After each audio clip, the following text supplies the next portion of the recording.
Olá pessoas, sejam bem-vindos a mais um vídeo do meu canal Voz Negra da História. Meu nome é Lúcio, sou professor de História e hoje eu vou estar falando com você sobre o Cais do Valongo. Estamos aqui no Rio de Janeiro, onde era o porto onde recebiam a maior quantidade de negros e negras escravizadas do mundo. Calcula-se que mais de 1 milhão de negros e de negras escravizadas chegaram neste local. Como vocês podem ver, trata-se de um local preservado, né, pela forma que está visível acá, mas nós pretendemos entender o seguinte, que trata-se de uma memória. Então, para a gente entender qual que é o real significado deste local, a gente tem que entender o que é a memória e como que esse local ele está hoje. Ele reflete a memória de nós, enquanto negros e negras. Memória é a capacidade que nós, enquanto indivíduos, possuímos de preservar fatos que aconteceram ao longo de nossas vidas. Quando estes fatos se misturam com fatos de outros indivíduos, a gente pode chamar isso de uma memória coletiva. Ou seja, trata-se de uma memória que esse grupo social ele sofreu, que esse grupo social ele partilha dessa memória. E essa memória coletiva, ela é importante para a construção de uma identidade, porque a identidade ela só existe quando a gente tem memória. Então, a memória coletiva, ela constrói o quê? Uma identidade coletiva. No caso aqui, nós estamos falando da nossa memória enquanto negros e negras, da nossa memória coletiva partilhando experiências africanas. Neste caso aqui, nós estamos falando da nossa memória coletiva identitária enquanto negros e negras, que partilhamos do mesmo princípio da escravidão. Aqui, nossos irmãos e nossas irmãs chegaram. Calcula-se que a maioria dos negros e das negras escravizadas que chegavam até aqui, eles estavam vindo da Angola. A maioria deles do Congo, da Angola. Então, como vocês podem ver, vamos passear aqui. Aqui era um porto. Este porto era um porto que foi construído para receber esses negros e essas negras escravizadas. Como vocês podem ver, aqui nós temos ruas, prédios, mais um prédio aqui. Então, na verdade, o mar ele chegava até aqui, os barcos paravam aqui com os negros e as negras escravizadas, e os negros e as negras escravizadas vindos da África, que chegavam aqui vivos, porque a grande parte chegava aqui já morto não só morto fisicamente, mas morto espiritual. Aqui era um lugar onde você morria. Então imagine, aqui era o local onde os negros e as negras escravizadas eles tinham que recomeçar. Eles tinham que recomeçar a vida deles. Eles tinham que recomeçar tudo, porque eles tinham que esquecer o seu passado no continente africano, porque lá eles foram vendidos.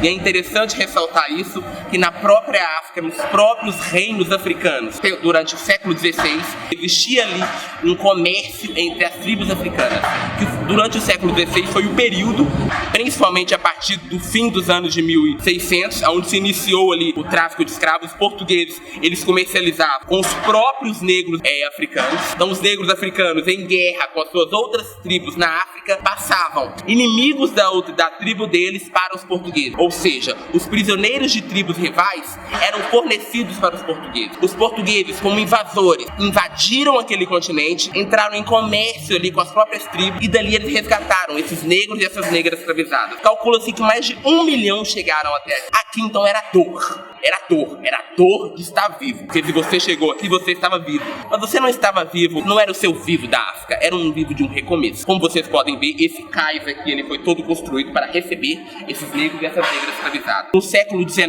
durante o reinado de Dom Pedro II, Dom Pedro II ordenou, tropas portuguesas de Dom Pedro II, ordenou-se para que se construísse um novo cais. Era necessário substituir esse porto que recebia esses negros e essas negras escravizadas. Então, ali em meados do século XIX, com a chegada da princesa, da então esposa de Dom Pedro II, construíram um novo cais. E é esse cais que você está vendo aqui.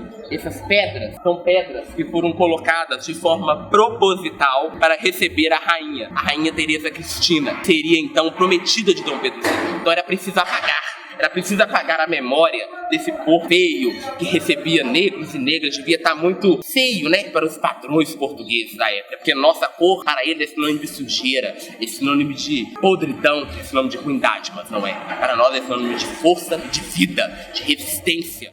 Este monumento aqui atrás é um monumento que está escrito Cais da Imperatriz. Esse Cais da Imperatriz está aqui para comprovar tudo que eu falei. Cais de quem? Da Imperatriz. Eles construíram um cais para apagar a nossa história enquanto negros e negras escravizados. Eles queriam embelezar o local. Os portugueses invasores, ordenados pelo racista de Dom Pedro II, mandou construir esse cais da Imperatriz aqui para receber a esposa dele.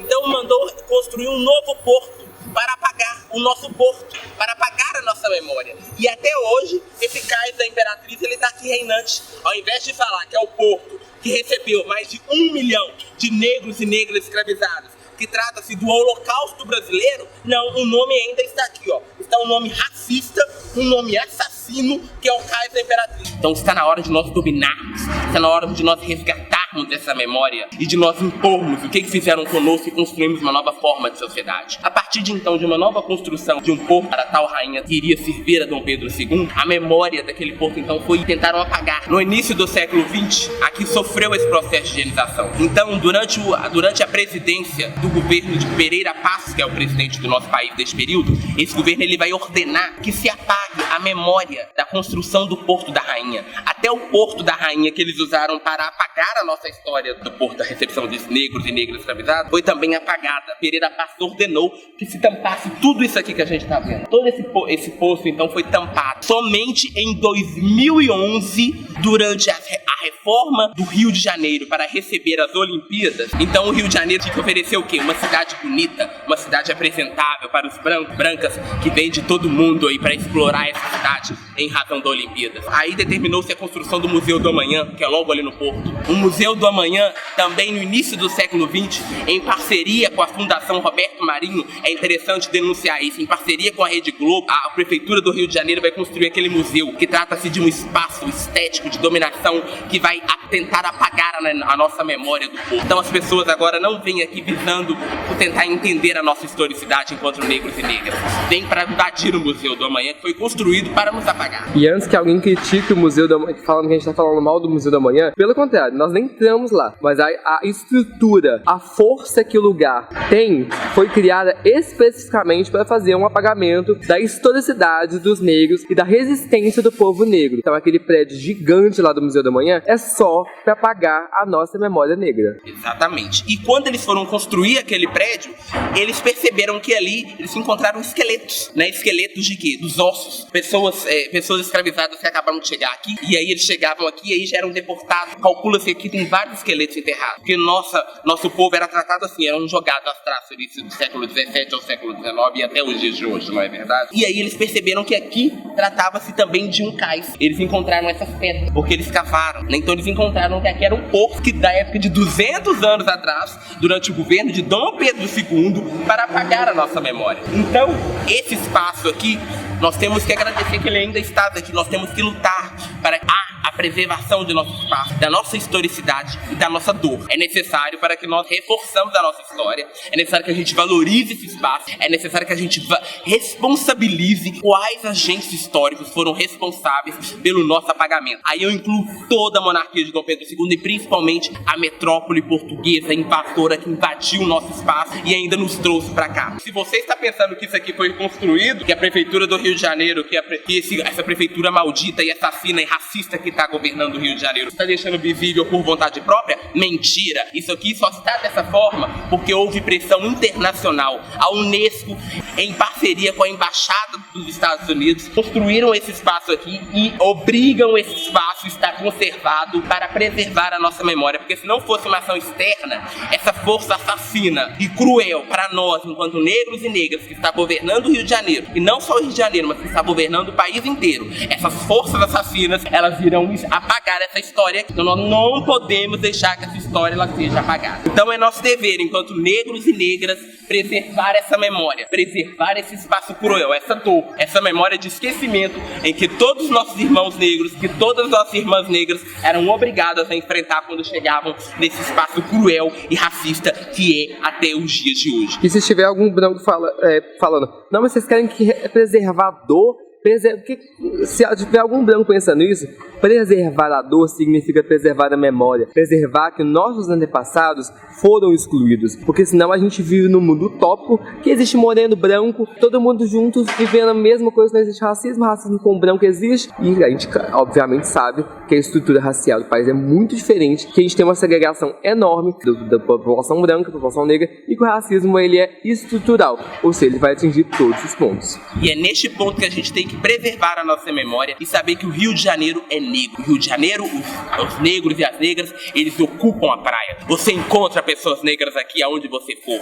Trata-se de um espaço racista, mas é um espaço de ocupação. Nós, negros e negras, ocupamos esse espaço. E você, quando você vier aqui, você vai se sentir bem recebido por nós. Nós estamos aqui na Pedra do Sal. Este local era onde os negros e as negras escravizadas, quando chegavam das embarcações, encontravam seus irmãos. Aqui era um espaço onde eles e elas estavam vivos e vivas, eles podiam reencontrar os seus irmãos.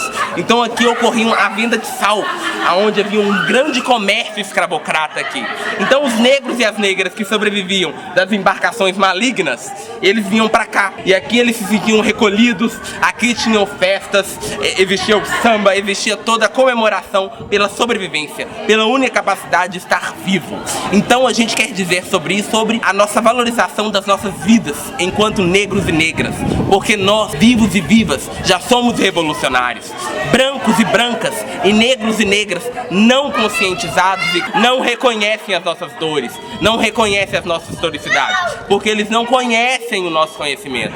Então eles nos acusam de quê? De sermos vitimistas, de estarmos usando a nossa historicidade assassina, toda a nossa trajetória, toda a nossa trágica história de dor, de sofrimento e de morte. Eles colocam simplesmente como o quê? Como vítima, como se a gente fosse uma vítima. Mas não, quando a gente ressignifica essa história, quando a gente valoriza essa história, quando a gente diz que nós, negros e negras, merecemos o nosso lugar na universidade pública, quando nós, negros e negros, dizemos que a gente merece o nosso local nos lugares de privilégio, a gente está lutando pelo nosso espaço, porque é o nosso dever. Nós devemos ocupar, nós não somos vítimas, nós somos revolucionários. Figuras históricas passaram por essas terras cariocas com esse mesmo intuito. Temos aí João Francisco dos Santos, Madame Satã, que era um corpo negro, travestido de mulher, em pleno 1930, durante o período Vargas. Várias figuras negras que passaram por aqui, figuras importantes. E é por isso que nós estamos aqui, para destacar a nossa sobrevivência,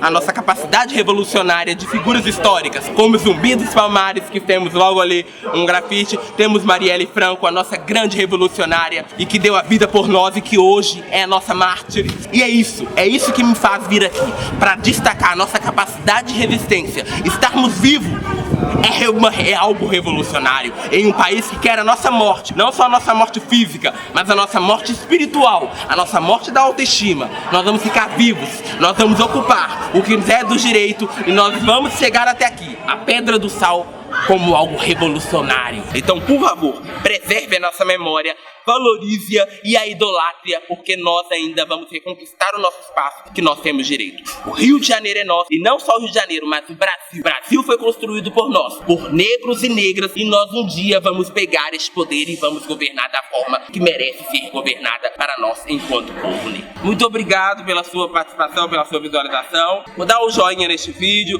curta e dá a sua contribuição para a preservação da memória do nosso povo preto. Um beijo e tchau!